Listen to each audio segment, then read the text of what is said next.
Hello everyone, welcome back to this channel. आज के video में अगेन मैं आपके साथ हिंदी की प्रैक्टिस वर्कशीट शेयर कर रही हूँ। अगर आपके बच्चे 6 से 7 साल की एज में हैं या ग्रेड 1 में हैं तो आप इस तरह की प्रैक्टिस वर्कशीट बनाकर बच्चों को करने के लिए दे सकते हैं एंड ईजिली आप बच्चों को हिंदी की प्रैक्टिस करा सकते हैं। वीडियो को एंड तक वॉच करना। अगर आपको अच्छा लगे, हेल्पफुल लगे तो प्लीज़ वीडियो को लाइक करना, चैनल को सब्सक्राइब करके शेयर जरूर करना। पहला प्रश्न है, नीचे दिए गए अक्षरों का प्रयोग करते हुए 2 अक्षर, 3 अक्षर और 4 अक्षर वाले शब्द लिखो। यहाँ पर कुछ अक्षर लिखे हुए हैं, इन अक्षरों का उपयोग करना है। इन 2 अक्षर, 3 अक्षर और 4 अक्षर वाले जो शब्द हैं उन्हें यहाँ पर लिखना है। जिस 2 अक्षर वाले शब्दों में हम लिख सकते हैं च ल, तो यहाँ पे लिख देंगे हम चल, ये एक 2 अक्षर वाला शब्द बन गया। अगला हो सकता है कल, तो यहाँ पर लिखेंगे कल। नेक्स्ट हो सकता है न ल, तो यहाँ पर लिखेंगे नल। तो इस तरह से 2 अक्षर वाले शब्द बच्चों को आप लिखने के लिए दे सकते हैं। 3 अक्षर वाले शब्दों में जैसे यहाँ पर है न ह र, तो यहाँ पर हम लिख सकते हैं न हर। नेक्स्ट हो सकता है ड ग और र, तो यहाँ पर लिखेंगे ड ग र डगर। एंड नेक्स्ट लिख सकते हैं च ह ल चहल, तो यहाँ पर लिखेंगे चहल। तो इस तरह से 3 अक्षर वाले शब्द। इन 4 अक्षर वाले शब्दों में जैसे यहाँ पर है न ट ख ट, तो ये एक शब्द हो गया नटखट। अगला शब्द हो सकता है क ट ह ल, तो यहाँ पर बच्चों को लिखना है क ट ह ल कटहल। नेक्स्ट लिख सकते हैं ह ल च ल हलचल, तो यहाँ पर बच्चों को लिखना है हलचल। तो इस तरह से आप बच्चों को 2 अक्षर, 3 अक्षर और 4 अक्षर वाले शब्द लिखने के लिए दे सकते हैं एंड इससे बच्चे नए नए शब्द सीखते हैं। तो इस तरह से आप बच्चों को अक्षर लिखकर उनसे रिलेटेड शब्द बनाने के लिए दे सकते हैं। अगला प्रश्न है, दिए गए शब्दों पर सही मात्रा लगाकर शब्द पूरा करो। यहाँ पर कुछ शब्द लिखे हुए हैं, इन शब्दों पर सही मात्रा को लगाना है। जैसे यहाँ पर जहाँ पर डैश है इन पर मात्राएं लगेगी। जैसे यहाँ लिखा है ई म ल, तो यहाँ पर कौन सी मात्रा आएगी कि यहाँ पर शब्द पूरा हो जाए। यहाँ पर ल पर मात्रा लगानी है तो हम ल पर लगाएंगे बड़ी ई की मात्रा, जिससे शब्द हो जाएगा इमली। नेक्स्ट है स फ द, फ पे मात्रा लगेगी तो यहाँ पर लगाएंगे हम ए की मात्रा सफ़ेद। नेक्स्ट है क त ब, यहाँ पर 2 जगह मात्रा लगेगी, क पर भी मात्रा लगेगी एंड त पर भी मात्रा लगेगी। जिसे क पर मात्रा लगाएंगे हम छोटी की एंड त पर मात्रा लगाएंगे आ की, तो शब्द बन जाएगा किताब। अगला है पढ़न, सो न में आएगी आ की मात्रा तो हो जाएगा पढ़ना। नेक्स्ट है प एंड ध लिखा है, तो दोनों में मात्राएं आएगी। प पर आएगी औ की मात्रा एंड ध में आएगी आ की मात्रा पौधा। ग म ल, यहाँ पर आएगी आ की मात्रा गमला, यहाँ पर आएगी आ की मात्रा लड़का। यहाँ पर है त क य, इनमें भी क पर भी मात्रा आएगी और य पर भी। सो क में हम लगाएंगे छोटी की मात्रा एंड य में लगाएंगे आ की मात्रा तकिया।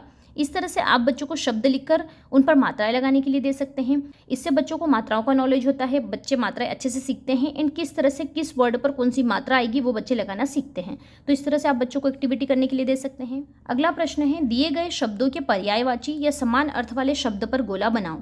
यहाँ पर कुछ शब्द लिखे हैं जैसे बेटा, किताब, आकाश और पानी, और यहाँ पर भी कुछ शब्द लिखे हुए हैं। इन शब्दों के जो समान अर्थ वाले शब्द या पर्यायवाची जो शब्द हैं उन पर सर्कल करना है या गोला लगाना है। जैसे फर्स्ट में है बेटा, यहाँ पर एक घर, पुत्र और भाई, तो बेटे का समान अर्थ वाला या पर्यायवाची शब्द क्या हो सकता है पुत्र, तो यहाँ पर गोला बनाना है। अगला है किताब, यहाँ पर लिखा है इसके पर्यायवाची शब्दों में कलम, मेज और पुस्तक। सो कौन सा पर्यायवाची शब्द है किताब का, तो यहाँ पर आएगा पुस्तक, तो पुस्तक पर गोला लगाना है। अगला है आकाश, आकाश का समान अर्थ वाले शब्दों में है आसमान, तारे या सूर्य। सो आकाश मतलब स्काई एंड आसमान मतलब भी स्काई होता है, तो यहाँ पर सर्कल करना है। नेक्स्ट है पानी, इसके पर्यायवाची शब्दों में है बर्फ, जल और नदी। पानी का पर्यायवाची शब्द क्या होगा, जल। तो इस तरह से आप बच्चों को समान अर्थ वाले शब्द या पर्यायवाची शब्द भी याद करा सकते हैं। इस तरह से आप बच्चों को एक्टिविटी करने के लिए दे सकते हैं। अगला प्रश्न है, नीचे दिए गए शब्दों के विलोम शब्द लिखो। यहाँ पर कुछ शब्द लिखे हुए हैं जैसे अंदर, काला, दीन, उठना, सोना, रोना, ऊपर, आगे। इन शब्दों के विलोम शब्द या जिन्हें हम अपोजिट्स कहते हैं वो यहाँ पर लिखना है। जैसे यहाँ पर है अंदर, सो अंदर का अपोजिट क्या होगा, बाहर, तो यहाँ पर लिखना है बाहर। नेक्स्ट है काला, काला का अपोजिट या विलोम शब्द होगा सफ़ेद। दिन, दिन का अपोजिट या विलोम शब्द होगा रात। उठना का अपोजिट होगा बैठना। सोना का अपोजिट या विलोम शब्द होगा जागना। रोना, इसका अपोजिट होगा हंसना। ऊपर का अपोजिट या विलोम शब्द होगा नीचे एंड आगे का विलोम शब्द होगा पीछे। इस तरह से आप बच्चों को विलोम शब्द भी एक्टिविटी शीट में लिखने के लिए दे सकते हैं एंड इन्हीं चीज़ों को आप बच्चों को ओरल प्रैक्टिस में भी बच्चों को प्रैक्टिस करा सकते हैं। अगला प्रश्न है, नीचे दिए गए सप्ताह के दिनों के नाम सही क्रम में लिखो। यहाँ पर सप्ताह के दिनों के नाम लिखे हुए हैं, गुरुवार, सोमवार, शुक्रवार, रविवार, शनिवार, मंगलवार और बुधवार। इन सप्ताह के दिनों के नामों को सही सीक्वेंस में या सही क्रम में लिखना है। जैसे सप्ताह का पहला दिन होता है सोमवार, तो पहले हमें लिखना है सोमवार। यहाँ पर बच्चों को देख देख कर ही लिखना है, तो इजीली लिख सकते हैं बच्चे। अगला दिन होता है मंगलवार, तो यहाँ पर लिखेंगे मंगलवार। मंगलवार के बाद आता है बुधवार, तो यहाँ लिखेंगे बुधवार। बुधवार के बाद आता है गुरुवार, तो यहाँ लिखेंगे गुरुवार। देन आता है शुक्रवार, तो यहाँ लिखेंगे शुक्रवार। शुक्रवार के बाद आता है शनिवार एंड शनिवार के बाद आता है रविवार। तो इस तरह से आप बच्चों को सप्ताह के दिनों के नाम भी याद करा सकते हैं एंड राइटिंग वर्क में आप बच्चों को लिखने की प्रैक्टिस भी करा सकते हैं। एंड इस तरह से आप बच्चों को नाम लिखकर उन्हें देखकर ही सीक्वेंस में जमाने के लिए या सही क्रम में जमाने के लिए दे सकते हैं। इससे बच्चे सप्ताह के दिनों के नाम सही क्रम में भी याद कर लेंगे एंड उन्हें किस तरह से लिखते हैं राइटिंग वर्क में भी सीख जाएंगे। अगला प्रश्न है, दिए गए शब्दों को उनके उचित स्त्रीलिंग से मिलान करो। यहाँ पर दिया है पुल्लिंग एंड स्त्रीलिंग, सो इन्हें मैच करना है। जैसे फर्स्ट है लड़का, सो लड़का का स्त्रीलिंग क्या हो सकता है, लड़की। अगला है पिता, सो पिता का स्त्रीलिंग होता है माता। दादा का होगा दादी। भाई, बहन, मोर, मोरनी। शेर का होगा शेरनी। तो इस तरह से आप बच्चों को शब्द लिखकर उनके स्त्रीलिंग एंड पुल्लिंग आप याद करा सकते हैं। इस तरह से आप बच्चों को एक्टिविटी शीट में लिखने के लिए दे सकते हैं। इस तरह से आप बच्चों को स्त्रीलिंग और पुल्लिंग मिलान करने के लिए दे सकते हैं। अगर आपके बच्चे ग्रेड 2 या ग्रेड 3 में हैं तो आप सिर्फ उन्हें पुल्लिंग या स्त्रीलिंग के एक एक शब्द लिख कर दे दें एंड दूसरे शब्द बच्चों को खुद से लिखना है। तो इस तरह से आप बच्चों को एक्टिविटी करा सकते हैं एंड उन्हें स्त्रीलिंग एंड पुल्लिंग लर्न करा सकते हैं। अगला प्रश्न है, वचन बदलिए। यहाँ पर एक वचन एंड यहाँ पर बहुवचन लिखा हुआ है। एक वचन में कुछ शब्द दिए हुए हैं, इनके बहुवचन बच्चों को खुद से लिखना है। इसमें भी आप सेम एक्टिविटी करा सकते हैं। आप बच्चों को मिलान करने के लिए भी दे सकते हैं या आप इस तरह से बच्चों को लिखने के लिए भी दे सकते हैं। जैसे पहला है किताब, सो किताब का बहुवचन अगर हम बनाएंगे तो क्या बनाएंगे, किताबें। नेक्स्ट है खिलौना, खिलौनों का बहुवचन होगा खिलौने। कपड़ा, कपड़ा को हम लिखेंगे कपड़े। इमारत, इमारत का बहुवचन होगा इमारतें। सड़क का बहुवचन होगा सड़कें। इस तरह से आप बच्चों को एक वचन को बहुवचन में या बहुवचन को एक वचन में बदलने के लिए भी दे सकते हैं। ये एक्टिविटीज़ बच्चों को स्कूल में कराई जाती है, तो आप इस तरह से बच्चों को प्रैक्टिस करा सकते हैं। अगला प्रश्न है, दिए हुए रंगों के नाम लिखो। यहाँ पर कुछ रंग दिए हुए हैं, इन रंगों के नाम यहाँ पर बच्चों को हिंदी में लिखना है।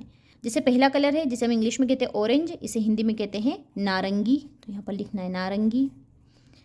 नेक्स्ट है पिंक, पिंक कलर को हिंदी में कहते हैं गुलाबी। नेक्स्ट है ब्लैक, ब्लैक कलर को हिंदी में कहते हैं काला। येलो कलर को कहते हैं पीला। ब्लू को कहते हैं नीला। रेड को कहते हैं लाल। ब्राउन को हिंदी में कहते हैं भूरा। ग्रीन कलर को हिंदी में कहते हैं हरा एंड वाइट कलर को हिंदी में कहते हैं सफ़ेद। तो इस तरह से आप बच्चों को हिंदी में रंगों के नाम याद करा सकते हैं। इस तरह से आप राइटिंग वर्क में भी करने के लिए दे सकते हैं एंड ओरल प्रैक्टिस में भी आप बच्चों को इंग्लिश के साथ साथ हिंदी में भी रंगों के नाम याद करा सकते हैं। अगला प्रश्न है, किन्हीं 5 फलों और 5 सब्जियों के नाम लिखो। यहाँ पर 5 फलों और 5 सब्जियों के नाम बच्चों को लिखना है। जो भी बच्चों को नाम आते हैं वो यहाँ पर लिख सकते हैं। जैसे फलों के नाम में फर्स्ट है अनार, उसके बाद हम लिख सकते हैं आम, केला, संतरा एंड अंगूर। इस तरह से बच्चों को जो भी फलों के नाम आते हैं वो यहाँ पर राइटिंग वर्क में आप लिखने के लिए दे सकते हैं। अगला है सब्जियों के नाम, तो सब्जियों में हम लिख सकते हैं आलू, टमाटर, मटर, गाजर, करेला। इस तरह से जो भी सब्जियों के नाम या जो भी फलों के नाम बच्चों को याद है या जो बच्चों को आते हैं वो राइटिंग वर्क में आप इस तरह से लिखने के लिए दे सकते हैं। एंड बच्चों को एग्जाम में भी फलों और सब्जियों के नाम 5-5 नाम पूछे जाते हैं, तो आप इस तरह से बच्चों को याद करा सकते हैं। इन राइटिंग वर्क में भी आप इस तरह से लिखने के लिए दे सकते हैं और उन्हें प्रैक्टिस करा सकते हैं। अगला प्रश्न है, नीचे दिए हुए वर्ण या अक्षर से 2-2 शब्द बनाओ। यहाँ पर कुछ अक्षर दिए हुए हैं अ, ई, ख, च, ज, ट और र। इन अक्षरों का उपयोग करना है एंड इनसे 2-2 शब्द बनाना है। जैसे पहला है अ, सो अ से हम लिख सकते हैं अनार और लिख सकते हैं अखरोट ये किसी का नाम भी लिख सकते हैं, जैसे अमन। अगला है ई से हम लिख सकते हैं इमली। एंड एक और लिख सकते हैं इमारत। अगला है ख से लिख सकते हैं खरगोश। एक हो सकता है खग। च से हम लिख सकते हैं चम्मच, चरखा। अगला है ज से लिख सकते हैं जहाज, जग। ट से लिख सकते हैं टमाटर, टमटम। नेक्स्ट है र से लिख सकते हैं राजा, रथ। इस तरह से बच्चों को आप कोई भी अक्षर लिखकर उससे रिलेटेड 2-2 शब्द लिखने के लिए दे सकते हैं। इससे बच्चों की वोकैब्युलरी या जो उनका शब्दकोश होता है वो स्ट्रांग होता है एंड बच्चे नए नए वर्ड सीखते हैं। इस तरह से आप बच्चों को ये एक्टिविटी करने के लिए दे सकते हैं एंड बच्चों को नए शब्द लर्न करा सकते हैं। इस तरह से आप बच्चों को हिंदी की प्रैक्टिस वर्कशीट बनाकर करने के लिए दे सकते हैं एंड ईजिली आप बच्चों को हिंदी से रिलेटेड जो भी एक्टिविटीज़ हैं या जो भी चीज़ें पढ़ाई है उनकी आप इजीली प्रैक्टिस करा सकते हैं। आई होप आपको ये वीडियो अच्छा लगा होगा, हेल्पफुल लगा होगा। अगर अच्छा लगा है तो प्लीज़ वीडियो को लाइक करना, चैनल को सब्सक्राइब करना एंड अपने फैमिली एंड फ्रेंड्स में शेयर जरूर करना। हम मिलते हैं एक अच्छे से नई वीडियो के साथ। Till then bye bye, take care.